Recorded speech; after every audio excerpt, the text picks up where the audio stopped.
గోపాలపురం నియోజకవర్గంలో ఒక వింత ఒరవడి, ఒక వింత సరికొత్త రాజకీయాన్ని మన టీడీపీ కూటమి ప్రభుత్వం వారు కొత్తగా నేర్పించినట్టుగా ఉంది. మొన్న రీసెంట్గా మా గోపాలపురం నియోజకవర్గం నల్లదర్ర మండలంలో దొబ్బిడి పెద్దిరాజు అనే ఒక దళిత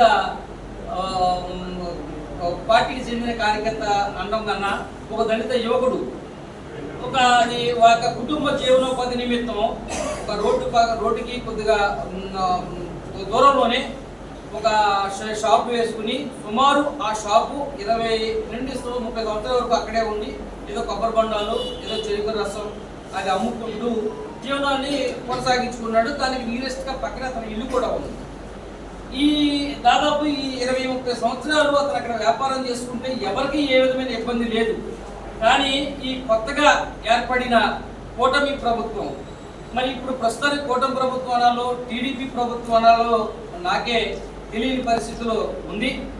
ఏది ఏమైనా ఈ టీడీపీకి సంబంధించిన పెద్ద నాయకులు ఆ షాపుని ఖాళీ చేయాలి అని సెక్రటరీ గారికి ఒత్తిడి చేసి సెక్రటరీ గారిని పంపించి అతని మీద ఎప్పుడు ఖాళీ చేస్తావు, నువ్వు ఎన్ని పీకేస్తావు అని చెప్పి బెదిరించి భయపెట్టడం ద్వారా అతను ఏం చేశాడంటే ఈ షాపు పోలీసులు కూడా వచ్చి నువ్వు తీస్తావా మేము పీకేయమంటావా అని చెప్పడం ద్వారా అతను వెంటనే ఆందోళన చెంది ఈ షాపు తీసేస్తే నా జీవనోపాధి మొత్తం కూడా పోతుంది అనే ఉద్దేశంతో ఆ షాపులో ఏదో చేలోకి ఏదో తెచ్చుకున్న మందు ఉంటే వెంటనే తీసుకుని ఈ షాపు పోతే నీ కుటుంబాన్ని పెంచుకోవడానికి నేను బతుకుండడం ఎందుకు అన్న ఉద్దేశంతో ఆ బెదిరింపులకు ఒత్తిళ్లకు టీడీపీ వాళ్ళ బెదిరింపులకు ఒత్తిళ్లకు తట్టుకోలేక మానసికంగా కృంగిపోయి అతను మందు సేవించి హాస్పిటల్ పోలయ్యాడు. ఆ మందు సేవించే టైంలో కార్యదర్శి అక్కడే ఉంది, పోలీసు వారు అక్కడే ఉన్నారు. ఆ తర్వాత అక్కడి నుంచి తీసుకెళ్లి ప్రభుత్వ హాస్పిటల్లో జాయిన్ చేయడం జరిగింది.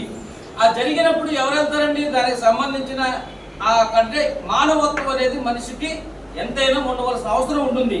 ఆ మానవత్వంగా ఆలోచిస్తే ఒకవేళ చనిపోయే ఈ రకంగా ఇబ్బంది పడే వ్యక్తి ఒకవేళ వైఎస్ఆర్సీపీ అయితే కనుక దానికి ఏ పార్టీకి సంబంధించిన ఎమ్మెల్యేనే వెళ్ళవలసిన అవసరం ఉంటుంది. అదే ఒకవేళ వైఎస్ఆర్ కాంగ్రెస్ పార్టీ ఉండి ఒక టీడీపీ కార్యకర్త అటువంటి పరిస్థితి చేసినా కానీ హానరబుల్ గా అక్కడ ప్రథమ పౌరుడుగా ఉన్నప్పుడు ఏం జరిగిందని కనుక్కుని ఆ కుటుంబానికి ఆశ్రయ విధంగా జరిగడానికి ఒకరి మన ద్వారా జరిగిందా అని చెప్పడానికి తెలుసుకోవడానికైనా వెళ్ళవలసిన అవసరం ఉంటుంది. కానీ అటువంటిది ఏమీ లేకుండా మరి మొన్న తొలి అడుగు ఏదైతే సుపరిపాలన తొలి అడుగు, మరి సుపరిపాలన తొలిగడుగు అంటే ఆ సుపరిపాలన తొలిగడుగు దేనికి వేస్తున్నారండి? పేకాట క్లబ్కి తొలి అడిగేశారు, మట్టి మాఫియాకి తొలి అడిగేశారు, సందున బెడ్ షాపులు వ్యాపారానికి అవకాశం ఇచ్చి తొలి అడుగు వేశారు. ఏమండి మహిళల మీద దాడులు తొలి అడిగేశారు, ఎస్సీల మీద దాడులు చేయడానికి తొలి అడుగు వేశారు. ఈ విధంగా చెప్పుకుంటూ పోతే ఈ యొక్క మద్యం విక్రయాల ద్వారా ఇక విచ్చలవిడి అన్యాయాలు, అక్రమాలు, మా ఆడాళ్ళ మీద మానభంగాలు, మర్డర్లు, చిన్న పిల్లల సైతం కూడా విచక్షణ రహిత లేకుండా ఇక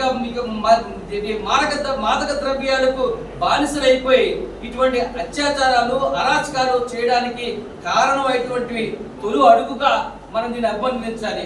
వాళ్ళ అభివృద్ధిలో తొలి అడుగు ఏంటంటే అభివృద్ధి, ఏ అభివృద్ధి చేసి మీరు తొలి అడుగు వేస్తారని చెప్పి నేను ఇవాళ మీడియా దూరంగా ప్రశ్నిస్తున్నాను. మహిళలకి అమ్మఒడి, ఎలియాస్, తల్లికి వందనం వేశారు పూర్తి స్థాయిలో, దాన్ని మీరు కార్యాచరణ చేయలేకపోయారు. అదేవిధంగా రైతు భరోసా వేశారు. అంటే వైఎస్ఆర్ కాంగ్రెస్ పార్టీ జగన్మోహన్ రెడ్డి గారు కాంగ్రెస్ కార్యకర్తలతో నాయకులతో ఆయన చేసినట్టు ప్రజలకు సంక్షేమాన్ని ఎందుకు చేయట్లేదు, మీరు ఇచ్చిన వాగ్దానం ఎందుకు నెరవేర్చట్లేదని చెప్పడం ద్వారా మాత్రమే మీరు చలించి ఆ వేసే పథకాలు కూడా సగంగా అరకొరగా వేసాము అనిపించుకోవడానికి మాత్రమే మీరు చేసే విధానంలో చేసి అది తొలి అడుగని చెప్పి కార్యక్రమాలు పెట్టుకోవడం మీకు సిగ్గుచేటని మీడియా ముఖంగా చెబుతున్నాను. ఆ విధంగా కార్యక్రమం పెట్టుకుని ఆ కార్యక్రమంలో ఆయన ఏం మాట్లాడతారండి? సాక్షాత్తు మా రాష్ట్రానికి ఒక ముఖ్యమంత్రిగా చేసి ఏమండి జగన్మోహన్ రెడ్డి గారిని ఖైదీ అంటాడు. ఎవరండి? మన గోపాలపురం శాసనసభ్యులు మద్దిపాటి వెంకటరాజు గారు. తర్వాత ముద్దాయి అంటాడు.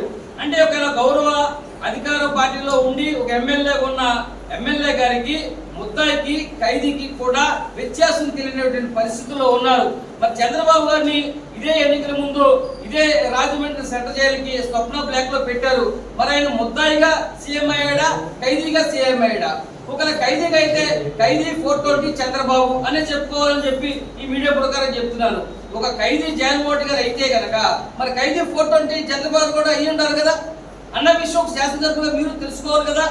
జగన్మోహన్ రెడ్డి గారిని సాక్షాత్తు ఒక సంక్షేమ రథ సారథి, ఆయన దివంగత నేత స్వర్గీయ రాజశేఖర రెడ్డి గారి కుమారుడు జగన్మోహన్ రెడ్డి గారు సంక్షేమానికి ఒక వారధిలాగా నిలిచిన ఆ వ్యక్తిని ఎమ్మెల్యే అంటారు, ఏమండి ఖైదీ అంటున్నారు, ముద్దాయి అంటున్నారు. ఏంటి అలా విచక్షణ కోల్పోయి ఏం మాట్లాడుతున్నారో తెలియకుండా మేము ఇచ్చిన హామీలు ఎలా అమలు చేయాలి అన్న విషయానికి వాళ్ళకి మతి భ్రమించి ఏమి చేయాలో తిరిగి మాట్లాడే మాటల్లాగానే ఈ రోజున మాట్లాడే మాట్లాడుతుంది.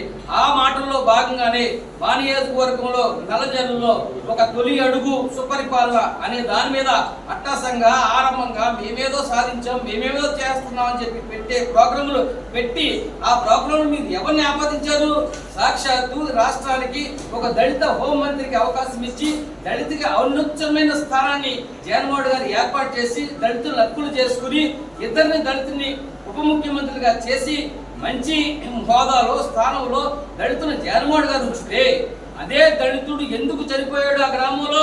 ఒక టీడీపీ వాడు అరాచకానికి, ఒక టీడీపీ వాడు ఒత్తుడికి, ఒక టీడీపీ వాడు భయభ్రాంతులు చేసిన దానికి పురుగు మందు తీసుకుని ఒక దళిత యువకుడు చనిపోతే దాని నిమిత్తం మీరు ఏమని ప్రస్తావిస్తున్నారు, ఏమని మాట్లాడుతున్నారు?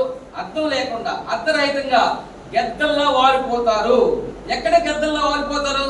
ఒక ప్రకృతి సంబంధంగా ఒక అగ్ని ప్రమాదం జరిగినా, ఒక విపత్తు వరదలు వచ్చినా ఏ పార్టీకి సంబంధం లేకుండా అక్కడికి వెళ్ళి చూడడం అనేది కనీస రాజకీయ నాయకుడిగా ఉన్నవాడికి కనీస ధర్మం.